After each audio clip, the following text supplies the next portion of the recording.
Yeah, I'm gonna keep it 100 with y'all. I was in a dark place a few years, you know what I'm saying? And I have to give a special thank you, shout out. I have to say thank you, shout out, thank you to everyone who has supported me.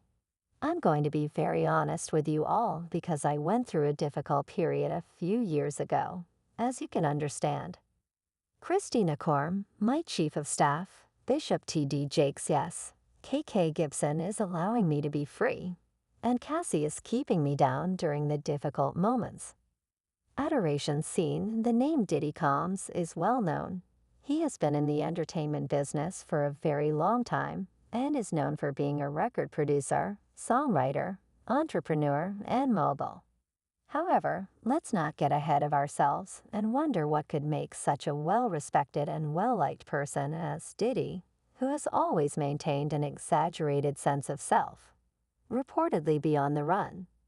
Diddy's home was raided by Homeland Security officers, and since we know the federal government doesn't just knock on your door without a good reason, we'll tell you the juicy details of the raid and our best guesses for why it may have occurred.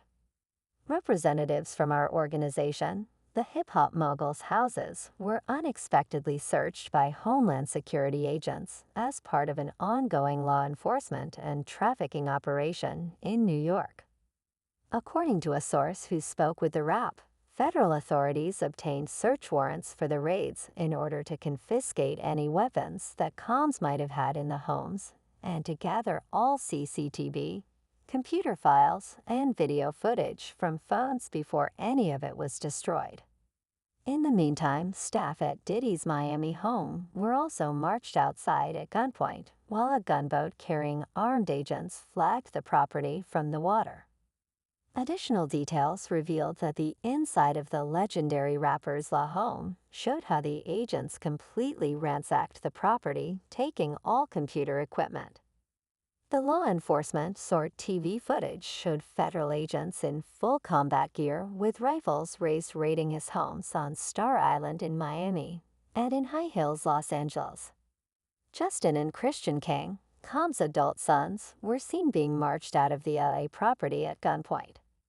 They were also seen outside the property in handcuffs talking to agents. They were detained then released without charges during the raid. In response to the house invasion, various media outlets described it as excessive. For example, a source close to the Wrap claimed that this level of force was probably necessary because the feds probably already had the case and were corroborated by witnesses. According to the source, this is an additional search for evidence that is carried out with force and surprise to ensure that the evidence, especially the video evidence, cannot be erased. Prosecutors are probably searching for proof of the production or trafficking of firearms.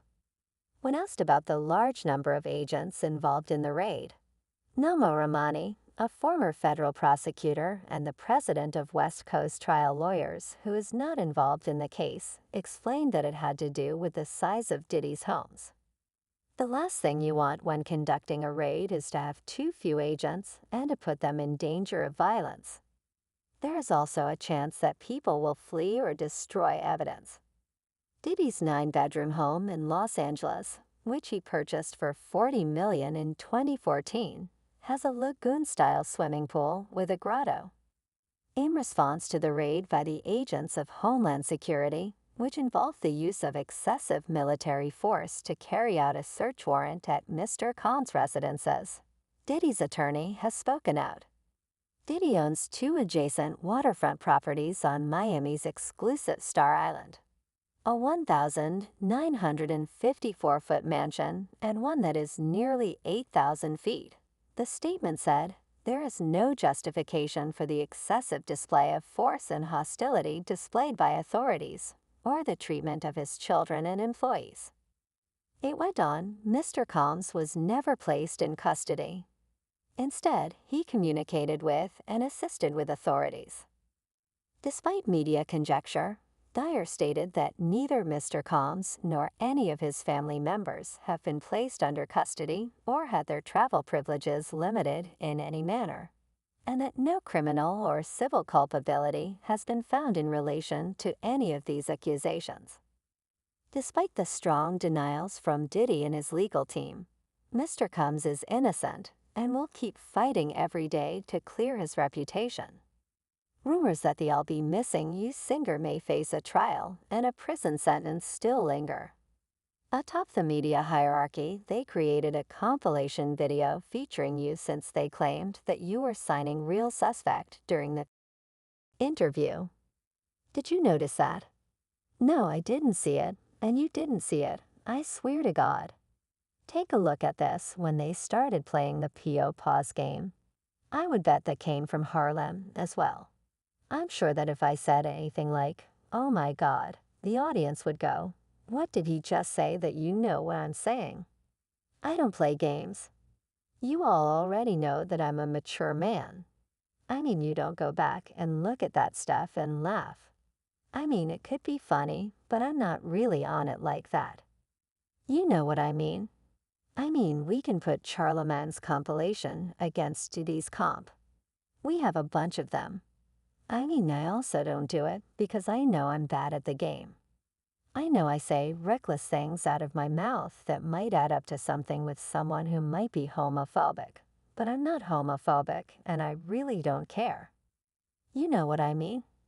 Seeing Diddy Combs is no stranger to negative publicity. There have been rumors about his lifestyle and involvement in illegal activities such as gun running, assault, and manipulation. However, the Bad Boys Records boss has always managed to maintain a clean reputation in the entertainment industry, with fans always showing support for him. Nonetheless, things appear to be changing as unsavory details of his alleged crimes have come to light. In recent months, they put it on the television. Yeah, so I mean, I had it. Don't go like, really, it's your boo, I'll let that one go, so all right, by wait. She was telling the story that, oh, yeah, okay, so Terrence was a bit nervous, and I told Puff about it, and he said have him give me a call, so we FaceTimed, and they had their man talk, and he said make it believable, you guys, this is like going to be a great movie for you.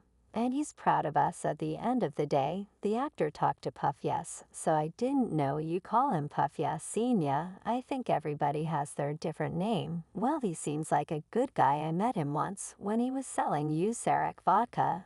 He brought a big mogul. By the way, Cassie comes from our area, Connecticut. Do you still have a family there? I do, in New London, Connecticut. Oh, that's great that you got to see them while you were here. They came to the screening we had last night, and it was really nice to be with them. All right, you can see Cassie the Perfect Match tomorrow in theaters everywhere. It's nice to meet you in person, and we'll text him to say, we FaceTime him?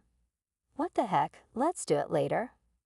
All right, CN always wants to hang with them. Right, there's a new restaurant in Bushwick that's gaining a lot of buzz for its Colombian, Spanish, and Italian cuisine. Cassie claims that from 2005 until 2018, the Combs forced her to have sex with male prostitutes and trafficked and severely beat her. Cassie claimed in the lawsuit that Mr. Combs had trapped her in a cycle of abuse, violence, and human trafficking. The filing said that Mr. Combs had been so understanding with everything, so it's good. Do you believe in love at first sight? I do. It was love at first sight with your boyfriend. It was a long time ago. What makes a relationship work well, in my opinion, is, just not talking about it too much and just keeping it close to your heart. Mr. Combs would use his phone, laptop, and tablet to file Miss Ventura's interactions with a hired worker, she said in the lawsuit. In addition, Miss Ventura quickly deleted any photos or videos of acts if they were taken on. Mr. Combs made it obvious time and time again that he had a lot of footage of Miss Ventura during what he called Foo's freakouts. Diddy resolved the lawsuit the next day following the raids on the rappers' houses without acknowledging any wrongdoing. We will always help law enforcement when it tries to pursue individuals who have broken the law, Cassie's legal representative said in a statement to the media. Hopefully, this is the start of the procedure that will make Mr. Combs accountable for his reprehensible behavior. Even though it can be quite difficult, Sometimes it's necessary to look back on your worst moments. I mean, I was at my lowest point, but I don't make any excuses. My actions in that video are unacceptable.